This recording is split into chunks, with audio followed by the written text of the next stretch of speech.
Lawson with United Electrical Workers, Kelly Verb with the Steel Workers, and Mike Smith and Ryan Gaines were with the Steel Workers as well.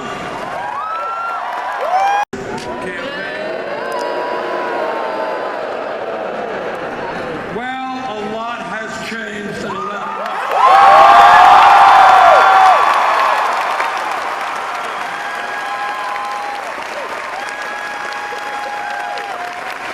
In the last 2 weeks, we have won 6 out of the last 7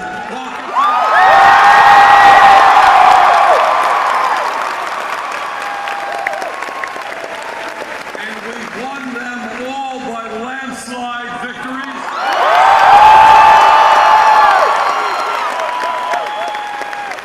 We started this campaign at 3% in the polls, 60 points behind Secretary Clinton. The poll came out last week, a national poll, had us 1 point up.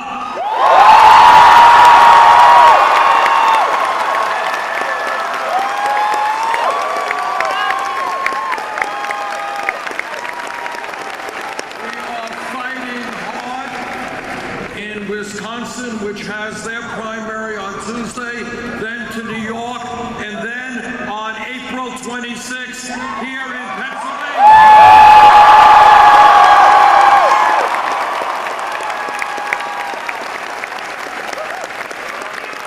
And with your support on April 26th and a large turnout, we're going to win here.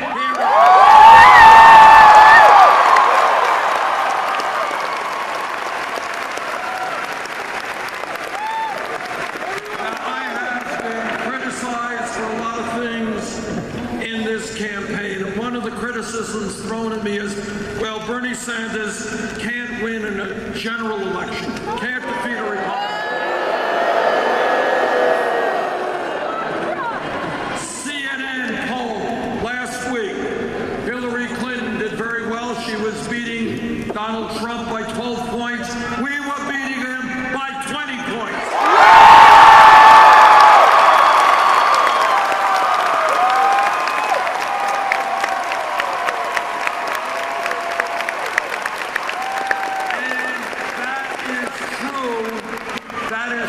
Virtually every national poll that has been taken in the last several months. It's the same thing in battleground states. Poll taken just the other day in Wisconsin. Hillary Clinton beat Trump by 10 points, not bad. We beat him by 19 points.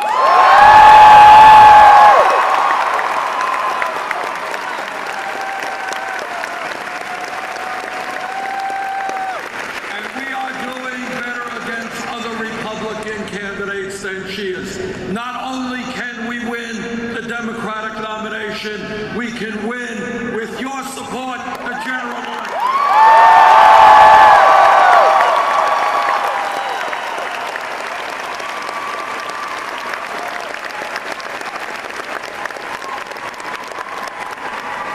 Let me take a moment to talk about some of the very serious differences that Secretary Clinton and I have. Number one, it is important to know how people raise money for their campaigns.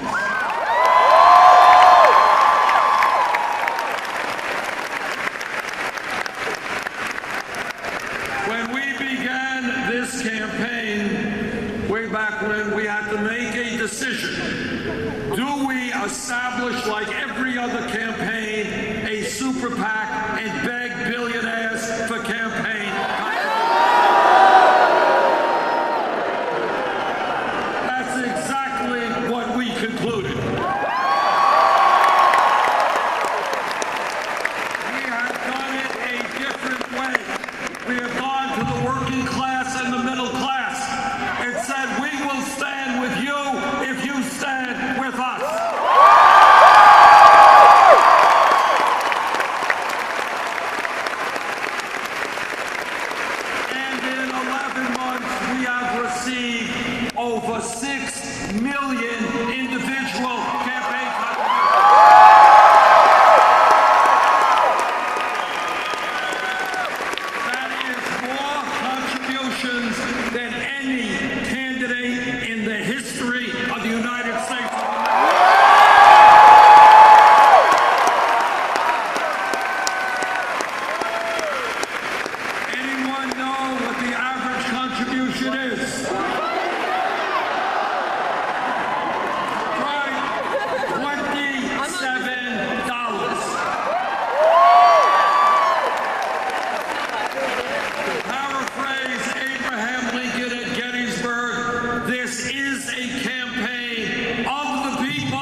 super PACs. In the last reporting period, her largest super PAC reported raising $25 million from special interests, $15 million from Wall Street.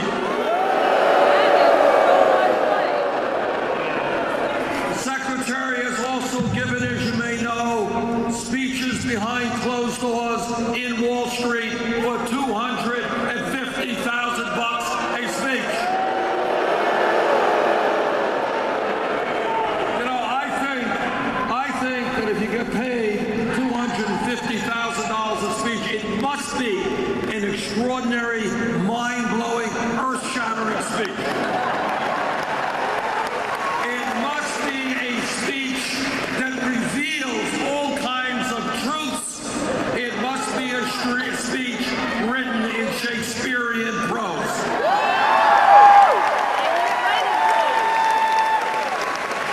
And that is why I think the Secretary should release that speech to the whole world.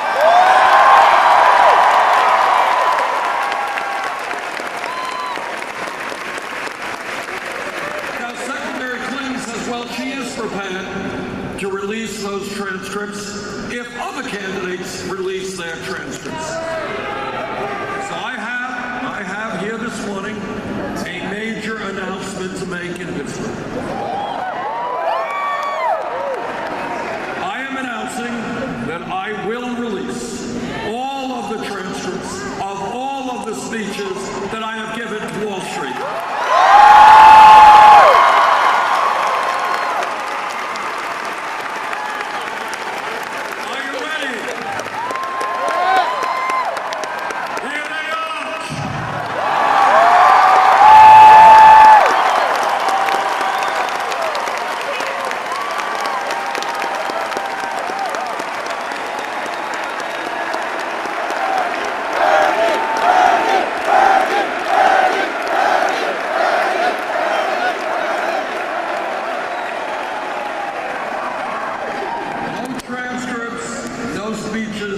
Not for $250,000, not for $2,000, not for $2. I just don't know why Wall Street has not invited me to speak before them.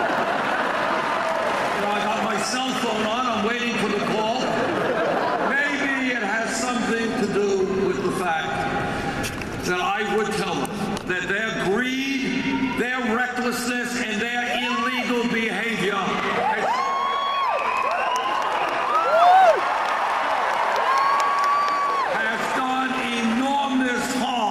to millions of people in this country.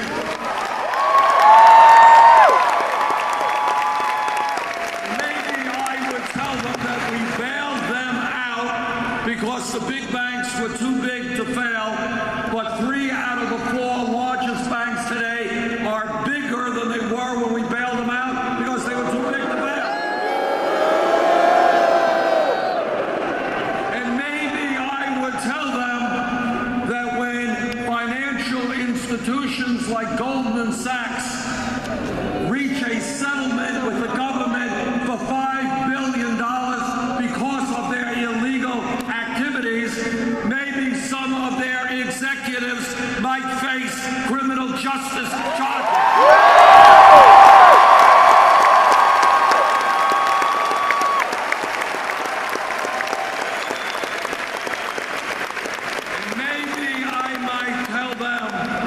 We have to reestablish Glass-Steagall legislation. And most importantly, when so few financial institutions have so much economic and political power, we are going to break them up.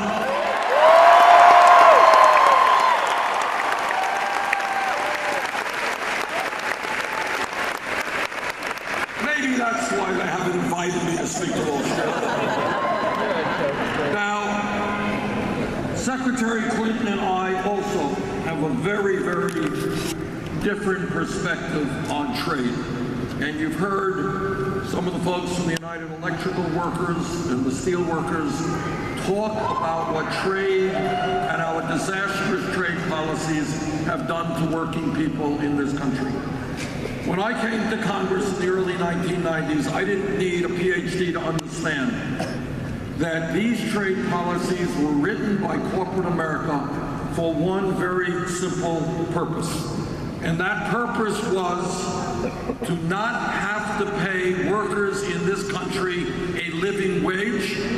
The purpose of these trade agreements was to enable them to shut down factories in Pennsylvania, in Vermont, and all over this country and move to low-wage countries where they pay people pennies an hour and don't have to deal with unions or obey environmental regulations.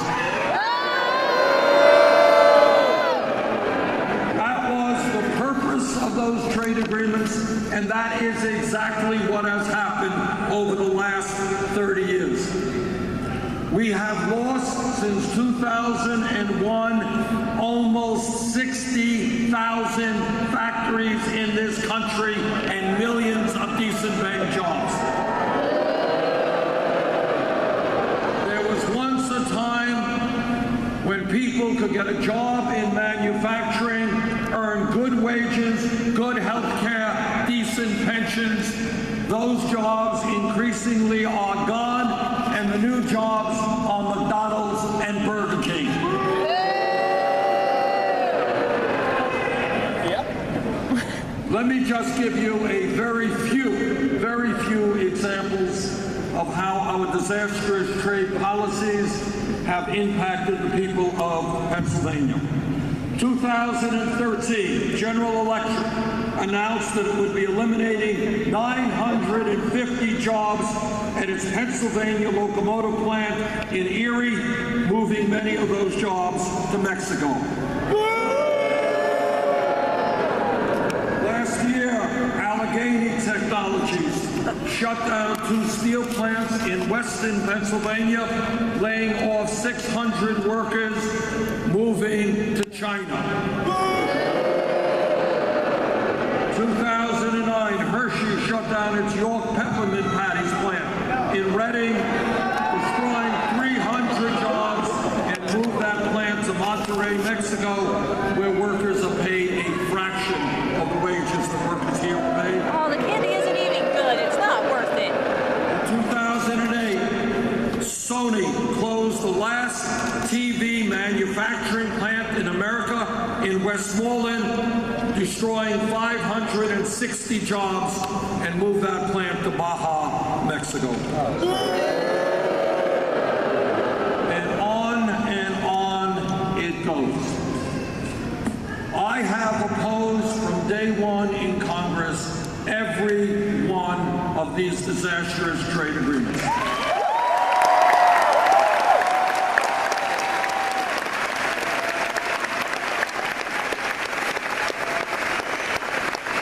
Secretary Clinton has supported virtually every one of these disastrous trade agreements. Now, my message to corporate America is your greed is going to end.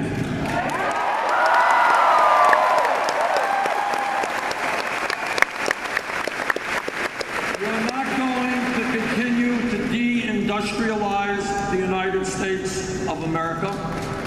You are not going to continue to shut down plants here and move to cheap labor abroad. You are not going to cut the wages and benefits of American workers and give CEOs huge compensation packages.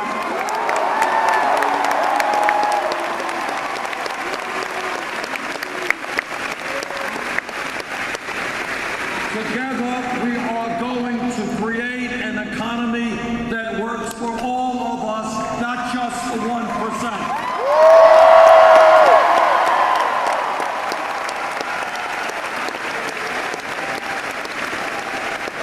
And there's another issue that Secretary Clinton and I have disagreed on. All of you know that foreign policy and military policy is one of the very important things that a president does. Back in 2002, I was in the House. Secretary Clinton was then the senator from New York. And we both heard from President Bush and Dick Cheney and Don Rumsfeld. Both heard about the need to go into Iraq. Well,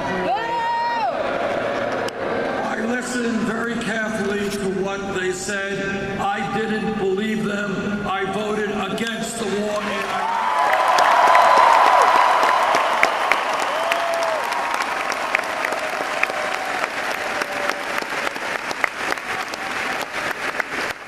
Secretary Clinton voted for the war in Iraq. Let me just say this. I know it is very easy for politicians, especially Republicans, to really talk tough about war. War in this country, war in that country. In my view, we must destroy ISIS, which is a barbaric organization. But we can and must do it without sending our brave men and women in the military into perpetual war in the Middle East.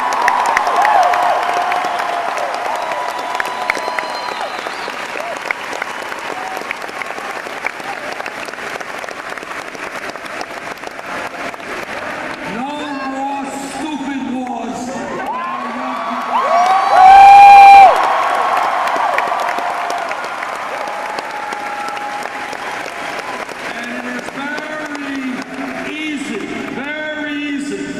For politicians to give rabble-rousing speeches about the need to go to war because it is not their kids who are going to go to war. It's your kids.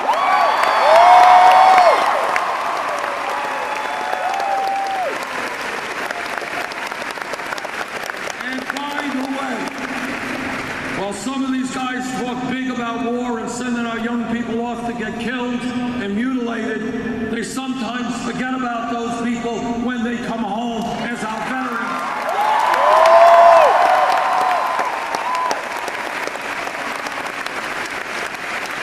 And that's something we will never do. We will stand with the veterans.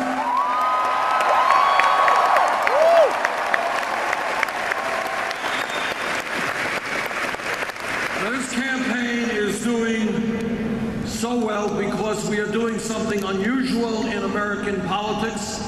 We are treating the American people as if they were intelligent human beings.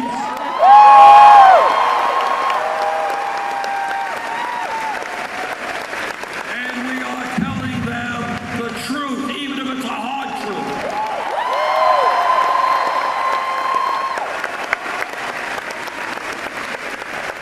Truth is not necessarily pleasant, not in our personal lives, not in our political lives, but you cannot go forward unless we address the real crises facing this country.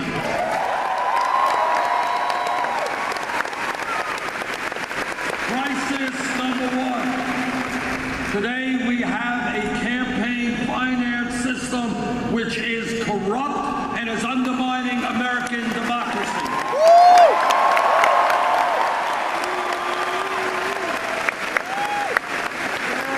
Democracy is not a complicated idea. You gotta vote, and you gotta vote, and you gotta vote. Democracy is not about billionaires buying elections.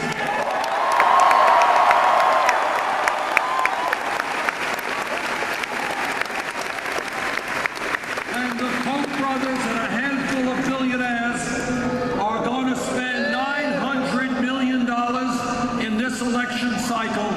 That is not democracy. That is oligarchy. We will not accept it.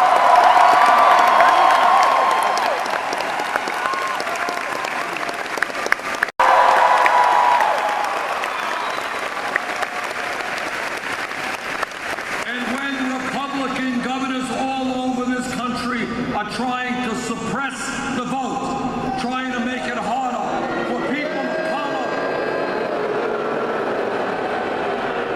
for low-income people, for elderly people, for young people to participate in the political process, we will stop them.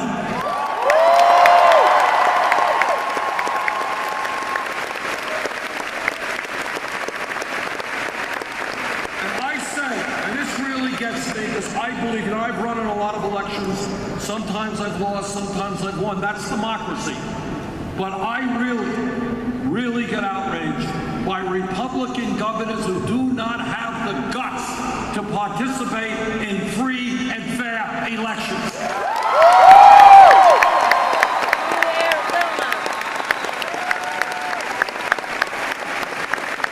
And I say to those Republican governors, if you don't have the guts to participate in an open and free election, get out of politics, get another job.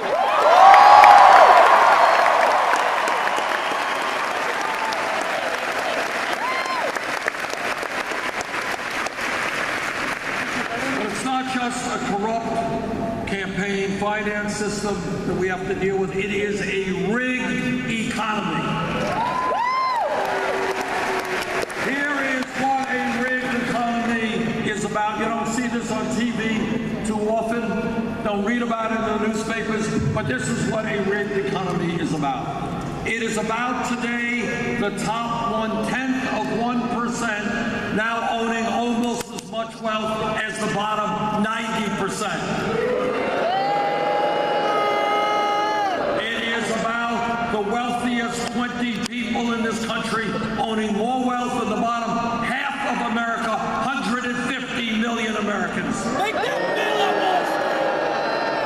It is about the very, very rich getting richer and almost everybody else getting poorer. It is about the Walton family, the wealthiest family in America, owning more wealth than the bottom 40% of the American people. A rigged economy is when you have the Walton family, the owners of Walmart, paying wages to their employees that are so low that many of those workers have to go on Medicaid or food stamps. And you know who pays for those food stamps and Medicaid? You do. So I say to the Walton family, the wealthiest family in America, get off of welfare, pay your workers a little.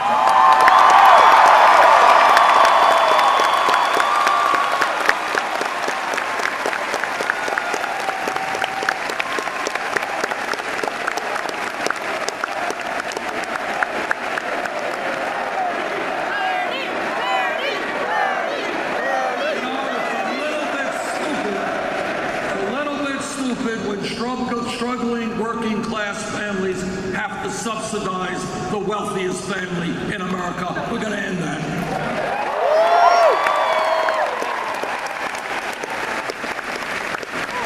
This campaign is listening to working people all over this country.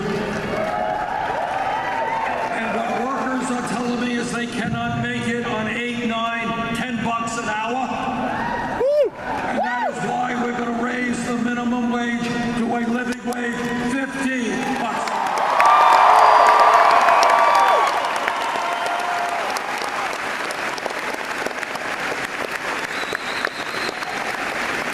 This campaign is listening to disabled veterans and senior citizens who cannot make it on $11,000, $12,000 a year Social Security. Many of my Republican colleagues in the Senate, they want to cut Social Security benefits. Ain't gonna happen. We're going to expand Social Security benefits.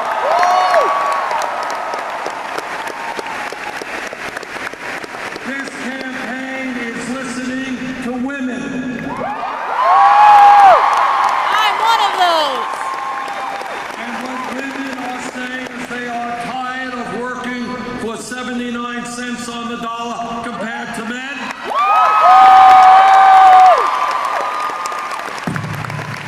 And I know that every man here today will stand with the women in the fight.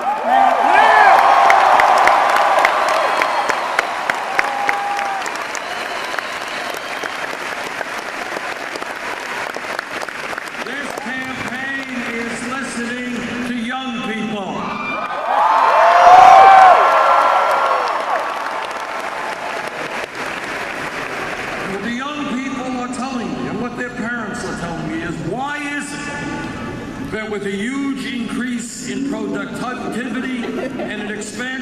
technology, why is it that unless we change this economy, the young generation today, for the first time in the modern history of America, will have a lower standard of living than their parents? That is the American dream in reverse. We will not allow that to happen.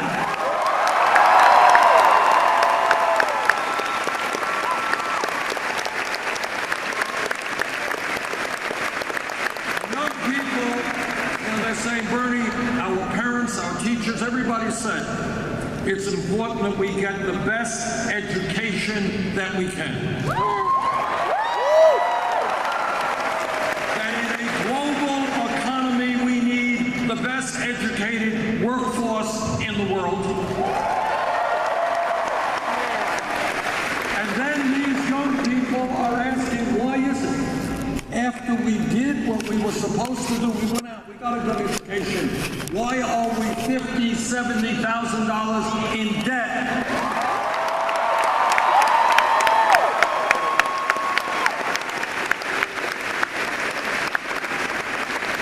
We should not be punishing people for getting an education. We should be rewarding them.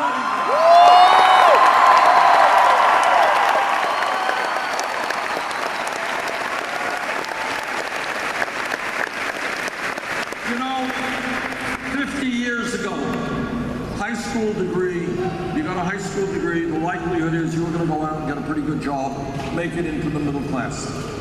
The economy has changed, technology has changed, people need more education today. And that's a fact. So in my view, a college degree today is in many ways the equivalent of what a high school degree was 50 years ago. And therefore, when we look at public education, great for the decades, for 100 years. First grade through 12th grade, public education, free education, fantastic. But the world has changed. And in my view, when we talk about public education today, it must mean making public colleges and universities tuition free.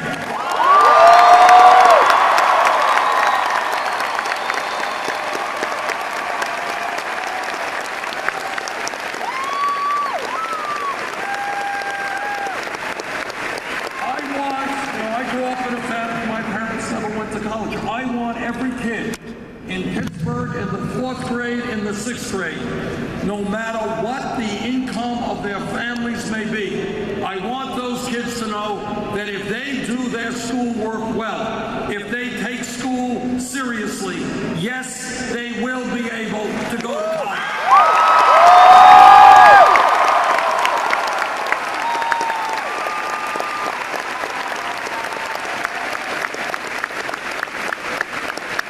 We have also got to substantially lower the level of student debt in this country. That is why I believe that people with student debt should be able to refinance their loans at the lowest interest rates they can find.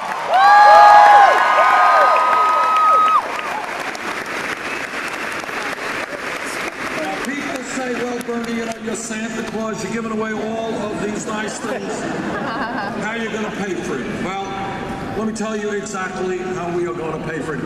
8 years ago, after the greed, the recklessness, and the illegal behavior on Wall Street drove this economy into the worst economic downturn since the Great Depression, a downturn that millions of Americans have yet to recover from, Congress bailed them out. I believe that now is the time to impose a tax on Wall Street speculation.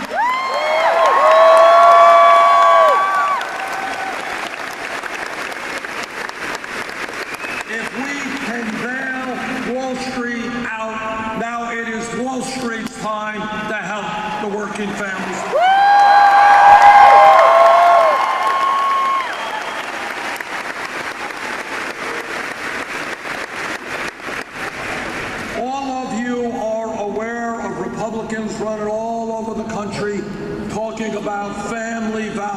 much they love families. I mean, I also like I want everybody here to know exactly what they mean. Yeah, What but they now with mean is that no woman in this huge room, in this state, in this country, should have the right to control her own body. I disagree.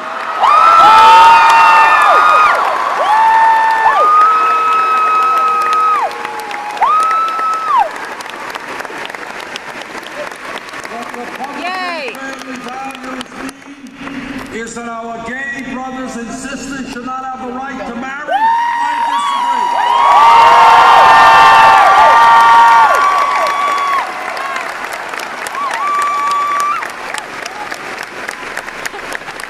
Now, I have been married, Jane and I have been married for 27 years. We're blessed with 4 great kids, 7 years old. When we talk about family values, it is a very different set of values than Republican family values. When we talk about family values, it is about ending the international embarrassment of the United States being the only major country on earth not to guarantee paid family and medical leave.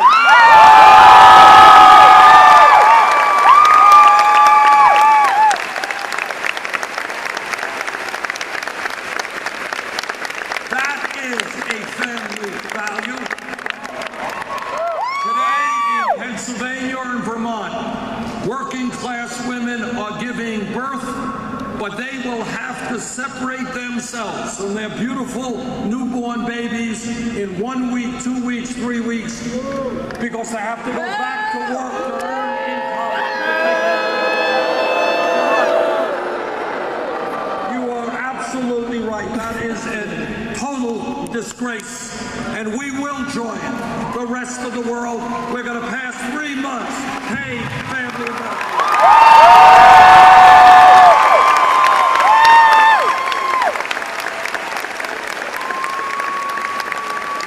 Yeah, do this before I have kids. This campaign is listening to our brothers and sisters in the African American community.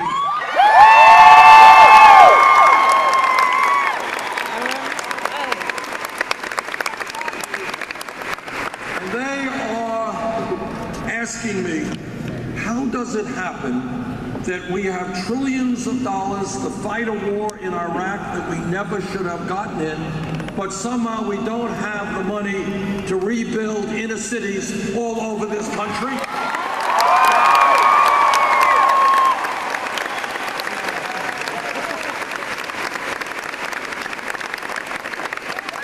I was in Flint, Michigan about a month ago, and honest to God, the discussion that I had with parents there is something I will never forget as long as I live.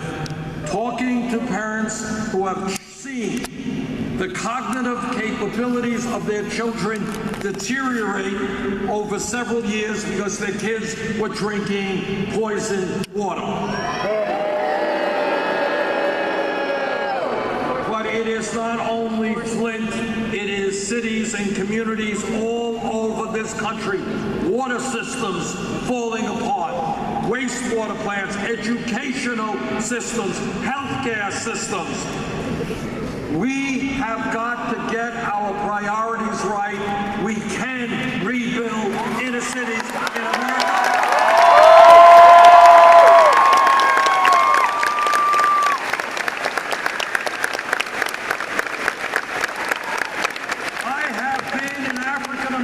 Communities where there is no grocery store.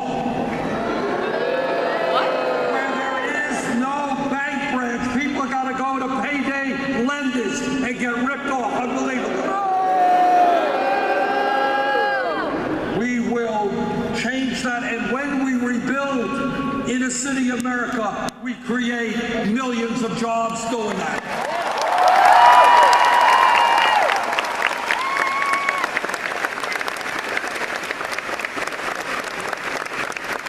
Campaign is listening to our brothers and sisters in the Latino community.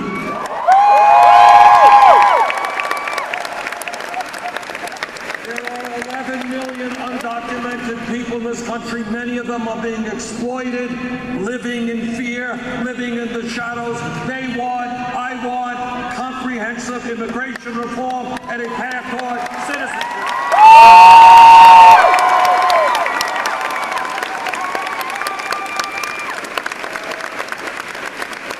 This campaign is listening to the Native American community.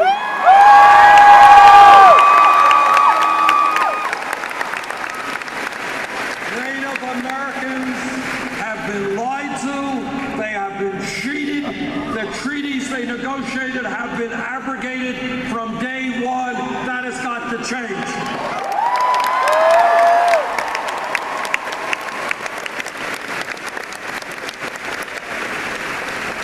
I am a member of the U.S. Senate Committee on the Environment. I have talked to scientists throughout our country and throughout the world. Climate change is real.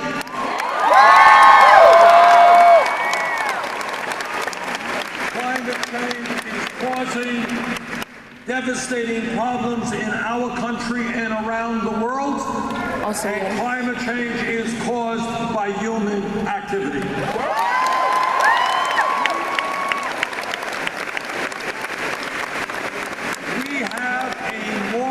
Responsibility to leave this planet in a way that is healthy and habitable for future generations.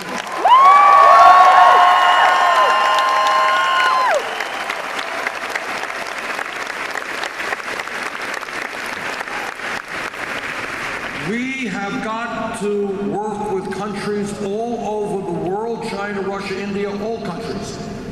Take on the fossil fuel industry, transform our energy system away from fossil fuel to energy efficiency and sustainability.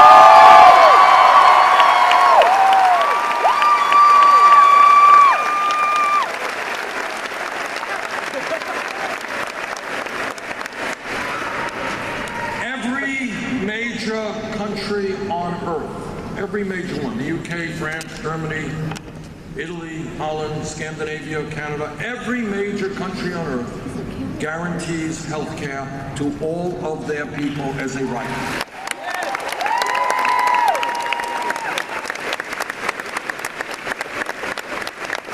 Now, the Affordable Care Act, and I'm on the committee that helped write the Affordable Care Act, has done some very good things.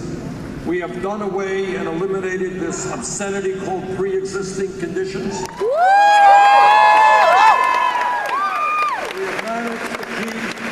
Young people up to 26 on their parents' plans. We have added 17 million people to the ranks of the insured. We have done away with discrimination against women who are paying too high prices for their health care premiums. But this is an important but. Today, 29 million Americans still have zero health insurance. Many of you who do have health insurance are underinsured with high co-payments and high deductibles, all right? I have no idea. By the drug companies who are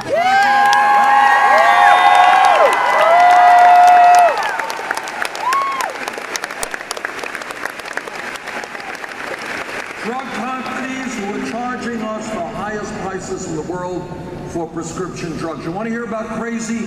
Crazy is 1 out of 5 Americans get a prescription from their doctors. They cannot afford to fill those prescriptions. That's crazy. Crazy is elderly people in this country cutting their pills in half because they can't afford to buy the medicine they need. Crazy is the top 3 drug companies last year made $45 billion combined in profits.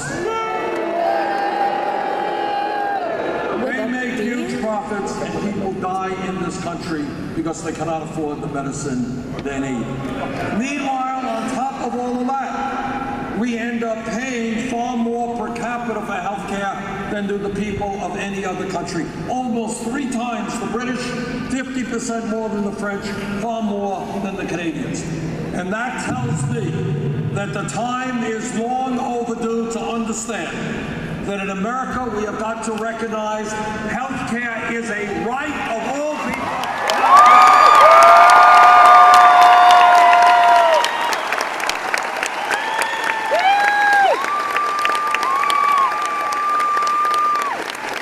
And that is why we need a Medicare for all single-payer program.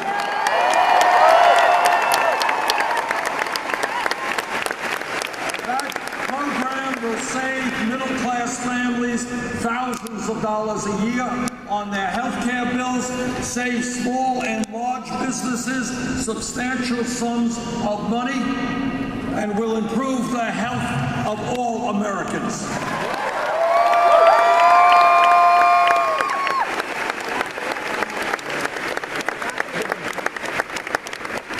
Now, everybody in this room knows that real change never takes place from the top on down. It always goes from the bottom on up.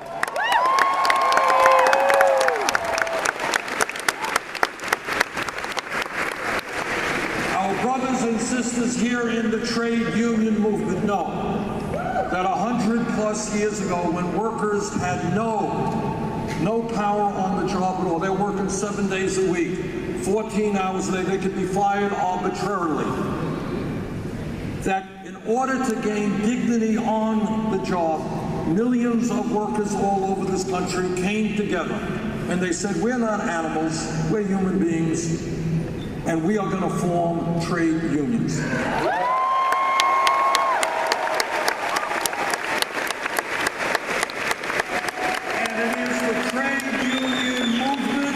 That has helped build the middle class of this country. Yes. And if I have anything to say about it, we are going to make it a lot easier for workers to join unions.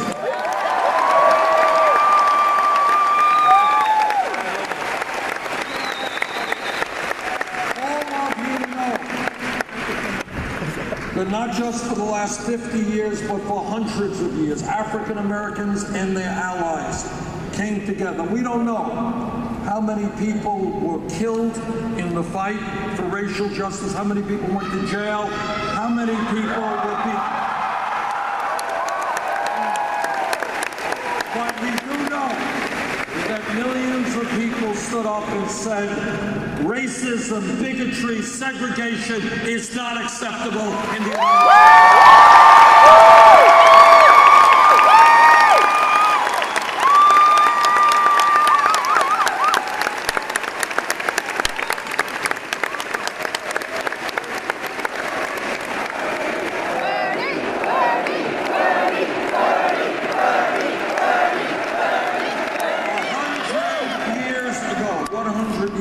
not a long time from an historical perspective. Women in America did not have the right to vote, could not get the education they wanted, could not do the work and jobs they wanted. That's 100 years ago, no time at all, but women and their male allies came together. Women went on hunger strikes. They went to jail. Some of them died, to say that in America, women will not be second-class citizens.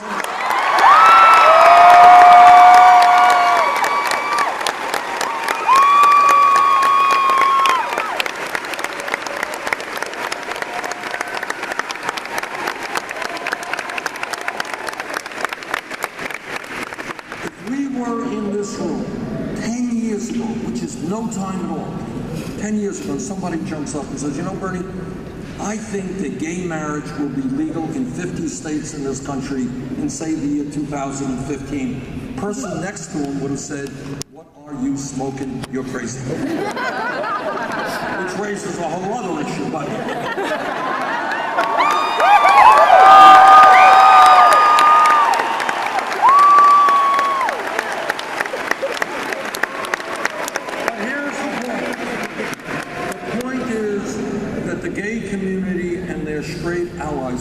against horrific levels of hatred and bigotry, they stood together, decade after decade after decade, and they said that in America, people should be able to love the people they want, regardless of the gender.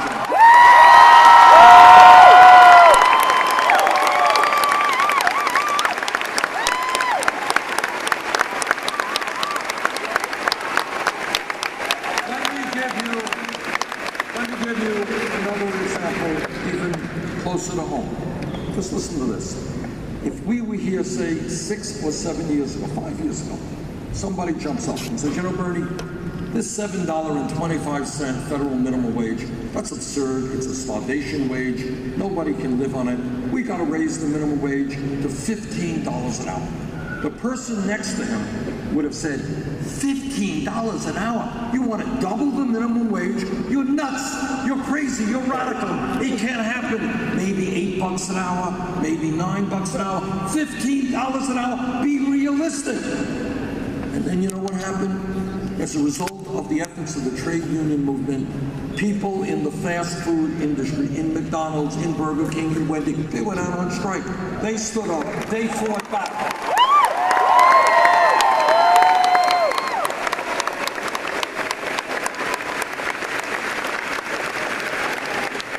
And you know what happened? The impossible became true. Seattle, $15. San Francisco,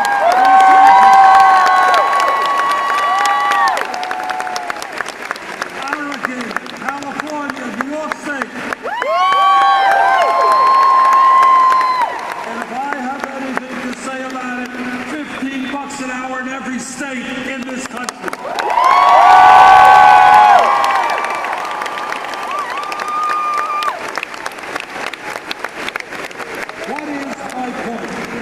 My point is that change takes place historically and now when people stand up and they look around them and they say the status quo is not acceptable.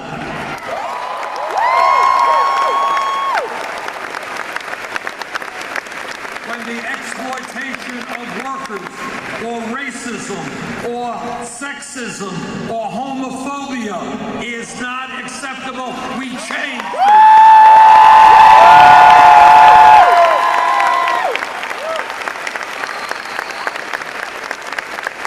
And in my view, that is where we are at this pivotal moment in American history. From coast to coast, and I've been all over this country, people are looking around them and they're saying, wait a minute, why do we have more wealth and income inequality than any other major country on earth? Why do we have to work 2 or 3 jobs to cobble together some income? Why are we the only major country on earth that doesn't guarantee health care to all and paid family and medical leave? Why are our kids graduating school $50,000 or $100,000 in debt? Why do we still have institutional racism?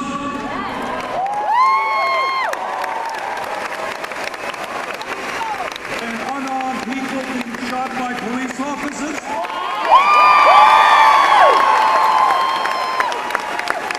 Why are women making 79 cents on the dollar compared to men? Why aren't we more aggressive in saving this planet from climate change?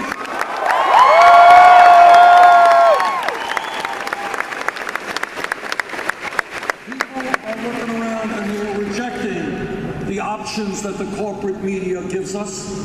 They are rejecting the options that Congress gives us. And what they are saying is we can create an America that works for all of us, not just the few.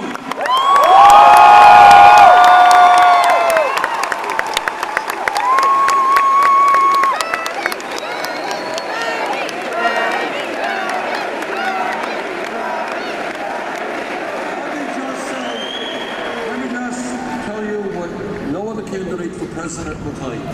I very much appreciate all the support, but nobody, let me be clear, so we lay this out on the table. not Bernie Sanders or anybody else, can do what has to be done in transforming this economy, protecting the middle class by himself. Can't be done alone.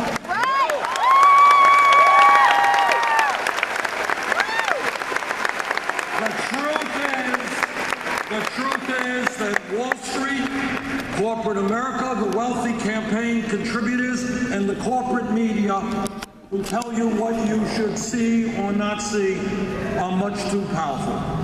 The only way we make change is the way change in this country has always happened, and that is with a political revolution. Millions of people.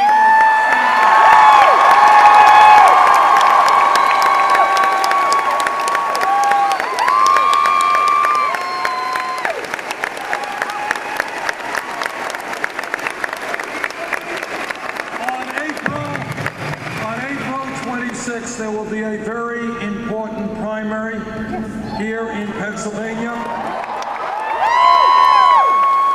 If the turnout is large, we'll win. If it's small, we'll lose. Please do everything you can to make sure that Pennsylvania helps lead this country into